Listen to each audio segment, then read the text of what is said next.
मध्ये आपल्या सगळ्यांचं स्वागत। मी रिद्धी म्हात्रे आणि आपल्यासोबत कॅमेरावर आहेत ओमकार शेलार।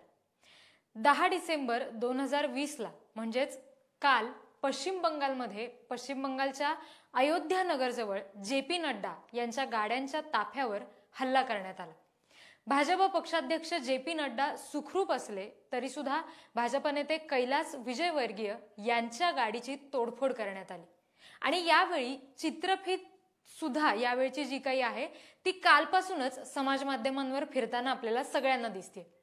तृणमूल काँग्रेसच्या कार्यकर्त्यांचा यामध्ये हात असल्याचा आरोप भाजपकडून करण्यात येतोय।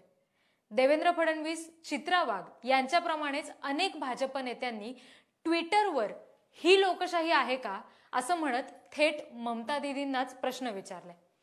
कालच्या या दगडफेकीचा निषेध करत त्यांनी दोषींवर कारवाई करण्याची मागणी सुद्धा केली। खरं तर बंगालमध्ये भाजपच्या कार्यकर्ते आणि नेत्यांवर होणारे हे हल्ले ही काही नवीन बाब नाहीये। आज आपण ह्याच बंगालमधल्या रक्तरंजित राजकारणातील काही घटनांबद्दल बोलणार आहोत। 2019 सालच्या मे महिन्यामध्ये पश्चिम बंगालमध्येही भाजपची सत्ता आली आणि तृणमूल काँग्रेस आणि अर्थातच ममता दीदींसाठी हा मोठा धक्का होता। यानंतर जय श्रीराम ही घोषणा दिल्याने भाजप कार्यकर्त्याची हत्या करण्यात आल्याची सुद्धा खळबळजनक घटना पश्चिम बंगालमध्ये घडली होती। हत्या करण्यात आलेल्या इसमाचं नाव समतुल डोलाई असं होतं। डोलाई हे भाजपचे कार्यकर्ते होते ज्यांनी जय श्रीराम ही घोषणा दिल्यामुळे तृणमूल काँग्रेसच्या गुंडांनी त्यांची हत्या केल्याचा आरोप भाजपच्या हावडा ग्रामीण विभागाचे अध्यक्ष अनुपम मालिक यांनी केला होता। दुसरी घटना अशी की जुलै 2019 मध्ये गो तस्करीला विरोध केल्यामुळे एका सैनिकाला आपला हात गमवावा लागला। उत्तर 24 परगणा जिल्ह्यातील बनगाव इथल्या भारत बांगलादेश सीमेवर अंग्रेल चौकीजवळ ही घटना घडली होती। अनिसुल रहमान असं या जवानाचं नाव होतं आणि बीएसएफच्या 64 नंबरच्या बटालियनमध्ये ते कार्यरत होते। या सैनिकाला 10 ते 15 जनावरांची तस्करी होत असल्याची वार्ता कुठून तरी समजली होती। त्यांनी या तस्करीला विरोध केला म्हणून बांगलादेशी टोळीनं ह्या सैनिकावर हल्ला चढवला होता। तस्करांनी केलेल्या बॉम्ब हल्ल्यामध्ये त्यांचा एक हात निकामी झाला होता। फुफ्फुस, यकृत आणि पोटावर सुद्धा इजा झाली होती। ऑक्टोबर 2019 मध्ये विजयादशमी उत्सवानिमित्त घरात उत्सव सुरू असताना मूळच्या पश्चिम बंगालच्या असणाऱ्या राष्ट्रीय स्वयंसेवक संघाच्या सेवकांसह त्यांची गर्भवती पत्नी आणि 8 वर्षीय मुलाची धारदार शस्त्रानं निर्घुण हत्या केल्याचा धक्कादायक प्रकार सुद्धा पश्चिम बंगालमध्ये उघडकीस आला होता। आणखी एक घटना अशी की एप्रिल 2020 मध्ये म्हणजेच कोरोनामुळे करण्यात आलेल्या लॉकडाऊनच्या अगदी सुरुवातीच्या काळात पंतप्रधान नरेंद्र मोदी यांनी रविवार दिनांक 5 एप्रिल रोजी रात्री 9 वाजता घरातले दिवे बंद करून 9 मिनिटं मेणबत्त्या लावण्याचं आवाहन केलं होतं।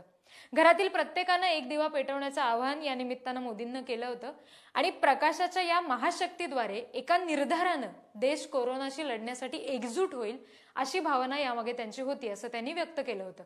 मात्र तृणमूल काँग्रेसचे या गोष्टीचं एक राजकारण केलं आणि त्यांच्या या सगळ्या गोष्टींमुळे बंगाल थिएटरशी संबंधित असणाऱ्या एका कवींनी आपल्या फेसबुक पेजवर 5 एप्रिलला रात्री 9 वाजता ज्या ज्या घरातले दिवे बंद होतील त्या त्या घरांवर निशाणी केली जाईल अशी एक धमकीवजा पोस्ट त्यांच्या फेसबुकवर केली होती। आणि ह्या प्रकरणी पश्चिम बंगालमध्ये खरंच लोकशाही आहे की ठोकशाही आहे असाच प्रश्न अनेकांनी उपस्थित केला होता। 2020च्या जुलै महिन्यामध्ये पश्चिम बंगालमधील उत्तर दिनाजपूर जिल्ह्यामध्ये भाजपचे ज्येष्ठ नेते देवेंद्र राय यांची सुद्धा हत्या करण्यात आली आणि त्यांचा मृतदेह त्यांच्या घराजवळच लटकलेल्या अवस्थेत आढळला। पक्षाध्यक्ष जेपी नड्डा यांनी ही हत्या असल्याचं म्हणत अत्यंत धक्कादायक आणि निंदनीय असणाऱ्या या प्रकरणी सीबीआयच्या चौकशीची मागणी सुद्धा केली होती। पश्चिम बंगालमध्येच 24 परगणा जिल्ह्यातील टिटागड इथे पोलीस ठाण्यासमोरच भाजपचे नेते मनीष शुक्ल यांची सुद्धा गोळी झाडून हत्या करण्यात आली होती। हा सगळा धक्कादायक प्रकार आणि एकंदरीत या सगळ्या घटनांबरोबरच ऑक्टोबर 2020 मध्ये तृणमूल काँग्रेसच्या नेत्यांवर आणखी एक आरोप करण्यात आला होता जो तेजस्वी यांनी केला होता आणि त्यांच्या म्हणण्यानुसार त्यांनी जी रॅली काढली होती त्यामध्ये अश्रुधूर सोडण्यात आले होते। वॉटर कॅनलद्वारे त्यांना हटवण्याचा प्रयत्न केला गेला होता।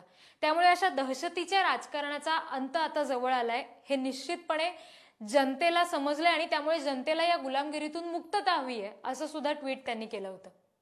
ज्या ममता बॅनर्जी केंद्र सरकार विरोधात भूमिका घेत असताना कायमच हिटलरशाही, लोकशाहीचा गळा आवळण्याचा प्रकार अशा उपमा देत असतात, त्यांच्या पश्चिम बंगालमध्ये राजरोसपणे सुरू असलेल्या या रक्तरंजित राजकारणाला नेमकं काय म्हणावं हा प्रश्न सध्या उभा आहे.